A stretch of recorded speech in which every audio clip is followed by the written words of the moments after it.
Oh, shoot. Hang on. All right. Hi and welcome. I am Vicki Draper with Healing Your Animal, and we have Ariel Hubbard Hi, everybody. Ariel Hubbard. today. And happy New Year. We are going to talk about setting goals for you and your pets, and not like the New Year's resolutions where you may break them and stuff. We want to set you and your pets up for the year and having the goals and having the life you desire. And so we have some great content and stories for you today. So, Ariel, I know you have a lot to share. So I let's kick do. this I off. do. So the thing is, a lot of people, when they start a new year, they think about what they want to create. It's good to do it consciously and with intention. And one of the first things I want to say as a tip or suggestion for you guys is give yourself some grace. There are some goals that you're not going to get done in a 12-month period of time. There are some things that take a longer period of time. It's okay if you're like halfway through a 3-year goal. It's okay if you have the same goals you did last year. It's okay if you're continuing to work on them. And it's also okay if it's a circuitous route. So goals are not always achieved by doing steps A, B, C, D, E, F, G, etc., and getting to Z. Sometimes goals show up like A, F, Q, R, and then getting to Z. That's how life is sometimes. Vicki and I were having a conversation before we started the show about, we all have stuff to deal with in life, and some of it's really difficult. And we're still trying to, or holding the space that even though we deal with difficulties, that we continue to move forward. And that's why sometimes your goals don't always get done right away, or sometimes it takes a while because sometimes we're navigating challenges. Those take up time and energy. And so we have to deal with those things and then come back to our goals and come back into focus. So that's my first tip. Give yourself a break, give yourself some grace, release the self judgment, and then start thinking about focusing on what you want to create. Absolutely. And then I don't know if others are like me, that my ego or one piece of me doesn't track all this greatness I've done. It's Yes. focusing on what isn't done. And then as I start writing out like what's happened, and it's like, my gosh, I did a lot. But Yes. part of me is saying I didn't do anything. But So that's the thing is where, tracking your results is yeah, really important because it gives you those needed dopamine releases that balance out your brain chemistry and encourage you to continue to pursue your goals. So when you have that tendency to focus on what's not working, I call it sorting for not. Try to let that go as much as possible. And like Vicki said, focus on what you did accomplish. You'll get a dopamine release, you'll start to relax, you'll feel better, your energy flow will open up, and it will actually be easier to manifest completion of other goals if you do that. And so, Vicki, I'm so glad you brought that up because it's a thing. It's a thing for a lot of us. right. That's why I thought I would, because it is. I have Yes. learned to just really give myself grace, like you're sharing. And so I wanted to share that. Please do, because we're humans, and we are our own worst enemy and critic. So yeah, Yes, just give for yourself sure. credit and Own what you've accomplished, which is funny because that's my tip number 6. oh, okay. Remember, I talked about going in a circuitous route. And try notice the results that you get when you do these things. It's really, really important. And All that's right. So what's your tip number 2 then? If you said you've got 6 of my them. tip number 2 is clearing negative emotions, which is also what we're talking about. So, if you have an upset either with another person, yourself, about a situation you can't control, before you start goal setting and thinking about what you're going to do and planning ahead, you need to clear the negative energy. That's really important. So many different ways to do it. You could do something like hire one of us to help you clear the energy for your pet or for yourself. You could do that straight away. Absolutely. You could also exercise. You could journal, make a list of things you're upset about, and then burn that list. You could talk to a friend. You could do some kind of art. That's a great way to process your feelings, right?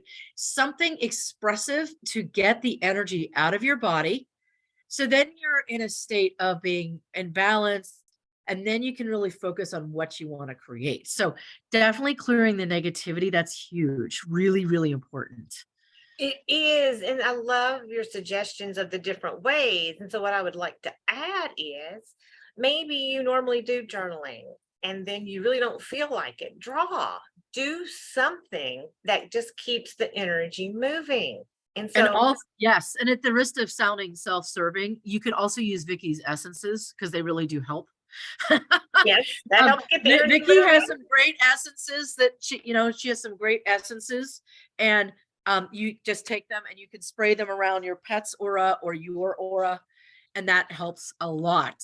I am also, and Vicky is also a Reiki master. You can also Reiki yourself. I want to share a super quick story. I was in the airport, was getting ready to go see family. There was a whiny dog behind me. Whiny dogs drive me up the wall. I'm not gonna lie. I love animals, but they drive me crazy. And I asked, could I send some Reiki to your dog? Because he was cute and sweet and it was freaked out. And it was anxious and I could feel it like, oh, poor little muffin. And I'm like, she said yes. So I beamed some Reiki to him. And within about 15 to 30 seconds, he quieted right down. And then a few minutes later, he riled himself up again. And then I did more Reiki and it helped him calm down. So Reiki is also a really helpful tool. You can either get a session from a Reiki master, or if you're trained, you could give yourself a Reiki treatment and do it when you're feeling that upset so that you can clear yourself. Because I know you have stories about clearing animals and helping them with their feelings. Oh, yes, yes. And then one tip I always say, because not everybody is Reiki attuned, and in the moment, you always have your breath. So Yes, always pause and do a deep breath because, yes, your animals are going to pick up on your stress as well as the environment stress. And they're really going to be looking to you. So that's what I coach my clients on that are traveling with their pets is like before they put them down, they have to walk through the x-ray. They have to take them out of their carrier and have to put the carrier through, to be scanned. And so I always tell them, pause and do a grounding, take a breath, and then pick your animal up because and hold them up to your heart chakra if they're small, because that's going to be calming to help them with everything going on and going through the right. security. Yes. And like Ariel said, though, I do work with clients and we do it ahead of time. So I communicate with the animal what's going to happen, the steps, so they know, and that helps the animal be prepared and they're not as freaked out at the time as well. Right. And I had asked her, did you let your animal know that you're going to be traveling? And she goes, well, my animal always knows because I take out the suitcase. I said, yes, but actually sending them the thought that you're traveling before you take out the suitcase. Right. Yeah. Right. And, so it's one of those things where you do what you can to help them, right? And get them Yes. centered and help them clear their negative feelings or whatever their anxiety or their concerns before they have their journey. And I think it's really helpful. Yes, For you it to is share for them. helpful because Yes. animals, so the person you talk to, the example Yeah, that yes. animal knows, well, they don't know the details. Yes. And Yes. it really makes a difference when they know the details, their behavior. Yeah. Um, and Just like so, humans. If somebody walked in your house with moving boxes and didn't tell you where you were going and didn't tell you what was happening, would you feel anxious? Of course. yeah, and that's the animals. When that's what I had, the moving story, my cat Tasha, she had been with me for over 19 years and through, multiple moves. And this one move, I had the boxes all around and she was just freaking out. And I'm like, why is she freaking out? So I called an animal communicator friend of mine because I was too close to the situation. And she says, well, you haven't told her she's going with you. And I'm like, well, of course she's going with me. And I knew But you that. didn't tell her. But I didn't tell her specifically because I'm like, I assumed because she's been through it before. But that really taught me. So Tasha really taught me that we can't take it for granted. We have to tell them each time. And just because we know it, they don't know it. Yes. That's a really good tip. Awesome. Do you have any other suggestions for people who are getting ready, to think about what they're doing for this coming year with their animals? Do you have any ideas or suggestions for people? Well, I do because I'm coming from the animal's point of view. Because like I Right. said, and you know what your plans are. And so I'm going to share what your animal's goals and desires are. Is that, well, they don't really set goals because they live in the present. However, their goals are being as close and connected with their guardian as possible. And so that means you being in present and paying attention more consciously with them. And so, when you're with them and you're walking them, instead of being on the phone, distracted and everything else, be with them because they know the difference. Um, Yes. at home, if you're on the phone all the time and your animal's trying to connect, you're not getting through, they're not connecting. And so, to be conscious. So put your phone away when you're out with your animal, when you're playing with your animal, if you're inside or when you're outside, even, have that be time with your animal because they know the difference. Yes. Don't they? Just like kids do. Kids know Yeah. when you're ignoring them. Animals do too. That's why they always show up when you're right in the middle of something because they know your focus is elsewhere. Yeah.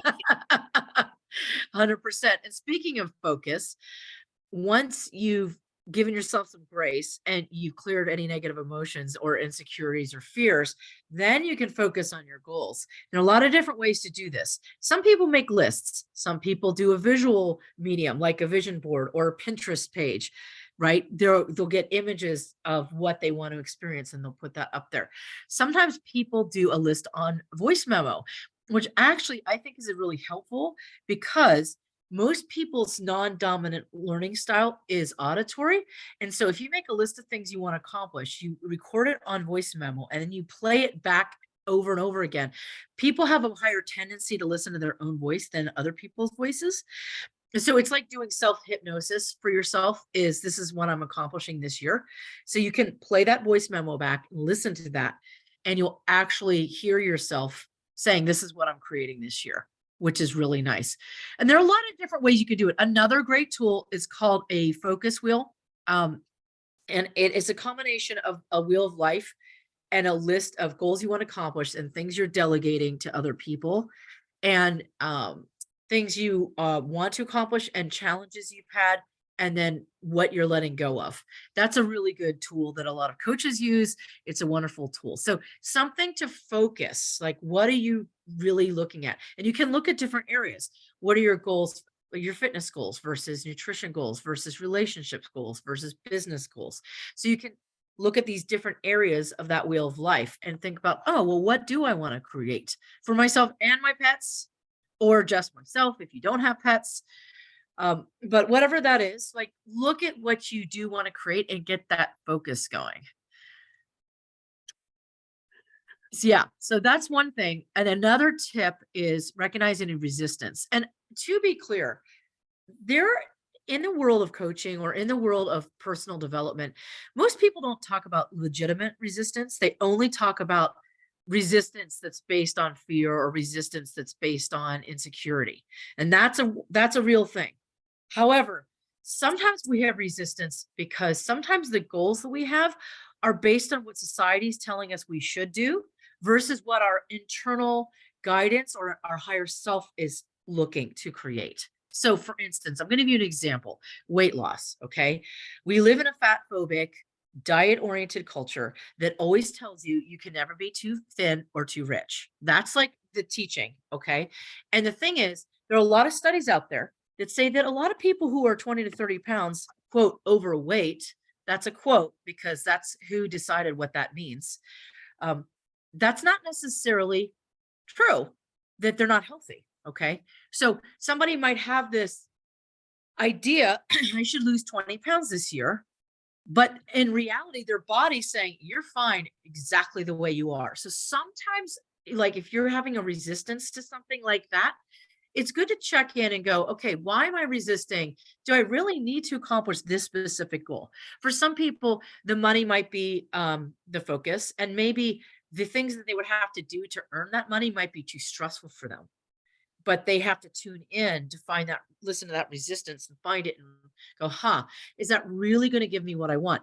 Sometimes the resistance people have is a valid thing that's letting them know that something they're looking at doing or thinking of doing isn't actually working for them. That's different from the I don't think I'm good enough to have this goal kind of resistance.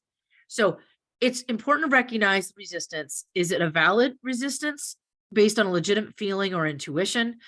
Or is it something based on your fears and insecurities or negative thoughts? And then you want to differentiate between those two. So that's my tip number 4. Yes, and then there is a great book. I love the title alone, but the book is great for this resistance. It's called What's in the Way is the Way. Great. Love it. And so, yeah, just the title alone is motivational and inspiring, going, huh, okay, to explore your resistance with that book. I highly recommend it. It's phenomenal. That's great. I love it. And so, speaking of resistance, it reminds me of a story when, well, actually, this just happened recently with my own cat. And so, Spirit, the cat Spirit. And when I'm stressed or like something happens, like I thought I'd lost, working on my, book, that I'd lost a lot of changes. And I was just like, oh my gosh, I'm trying to find them and trying to find them.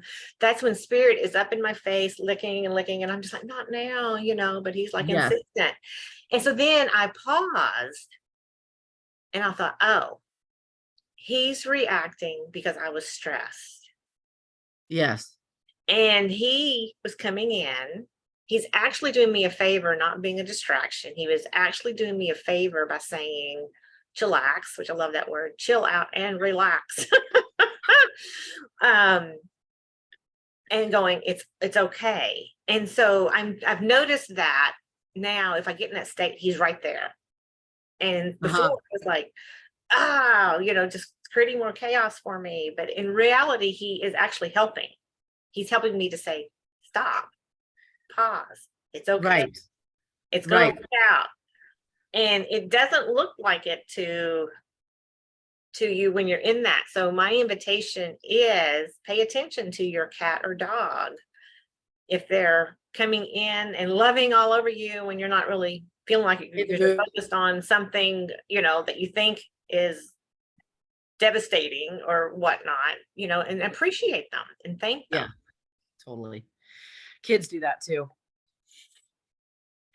They pick up on it when you're stressed out and they try to hug you. And you're like, get off me. And really, you should just let them hug you and just take a deep breath.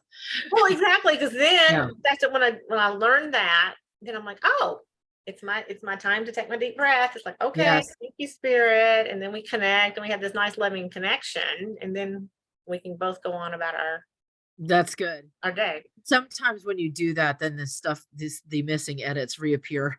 Well, exactly. It helped me to be in a calmer place to then find it. Yes. Yes, correct. And I've been there when I've been writing books and things where things like vanish and you're like, ah, so I Yeah. totally understand. And Yeah. you really have to manage that when you're Yes. feeling. And so Spirit, luckily, he did help me calm and I did find it. So it was like all is well. That's fantastic. And I would like to share with the edits. It's all coming to fruition in my 3rd book, Healthy, Free, and Harmonious, Balancing Your Pet's Chakras, is launching. It's being available February 9th. So All right. Congratulations. super excited. That's very exciting. Oh my gosh. Woohoo. And so guys, just as a side note, because we're going to get ready to finish up here in just a minute, the way you can reach Vicki to get all of her books is at healingyouranimal.com. You can also get on her site to book a complimentary assessment appointment in case you want to see if she can work with you and your animal. You can find her essences there, and under media, you can find the links to this show and all of our prior shows that we've done together. Yes. Yes, yes, yes. Thank you. And then how can we contact you? Easily. ArielHubbard.com. ArielHubbard.com. You can find me there. You can find my blog there. You can find the video of me doing Reiki. That's a visual of light shooting out of my hands. And you can see my class schedule and a whole bunch of other things. So you can find me there. And I'm going to give 2 more tips before we finish up, everybody.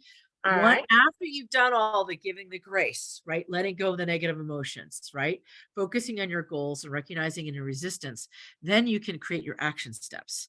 Then you go, okay, this is what I'm going to do to accomplish this goal. And then do the steps. That's tip number 5. And number 6, I've already mentioned, is notice and track your results. That's really important for the dopamine release. A lot of us skip that step. Go back and just look, what have you accomplished over the year? And take a minute to appreciate yourself. I frankly think it's a good idea to do it daily. What did I do today that was working? That's the question I asked. Especially if you think you've had a bad day, go, what worked today? What did I do that was working today? Yes. Yes, yes, yes. And I have started doing it daily. I would keep a list, and write down big things. And then at the end Yes, of the year, I can look at it. But I'm like in the daily because, like I said, a day that I don't think I'm doing anything, of like all these things, all these steps that are important are happening.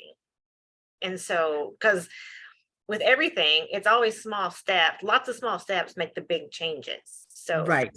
um, yeah. So to think And about sometimes that. we lose sight of that because they seem like they're small steps. So Yes. I think it's tremendous. Okay, everybody. Well, thank you for listening to us. We appreciate you joining us. And we're here the first Thursday of every month, unless we give you notice otherwise. But for the most part, that's what we're doing because we rarely skip or change that. Yes. So thanks for coming. And I'd like to share one more Oh, thing, yes. Oh, because yes. as you are doing your goals and building your life, your pets are in it, for those of you that have pets. So be mindful of, like, you're going to exercise more. Well, are you going to play a little bit more with your animal? Kind of incorporate your personal goals and extend that to your animals, because they need exercise, they need playtime, just like we do. And then also, like, if you're going to be eating healthier, well, then how are you going to help your pets eat healthier? Because, the food and quality of food makes a difference for their health, just like it does for yours. So it's just an extra thought that as you're preparing it for you, to include your animals. So That's that's fantastic. yeah, Great tip what for I being mindful. I love it. Thanks for reminding us, Vicki. It's easy to forget. So thank you for reminding us. Yes. So, well, this has been great. It's been good to be here, kick off the new year and sharing these wonderful tips. And thank you, Ariel, for um, sharing 6 steps that we can all follow. That was wonderful. My And so pleasure. there again, if you would like to, Ariel and I both do private sessions. She works with the people, I work with the animals, and we both teach classes to empower you for yourself, and then with me to empower you with your pets. And so get in touch with us. I'm at healingyouranimal.com, and Ariel is at arielhubbard.com, and we're always here for you. Thanks so much, everybody, for listening and joining us. Have an excellent day and a great year. That's right. Take care and see you next month. Thank you. Bye-bye.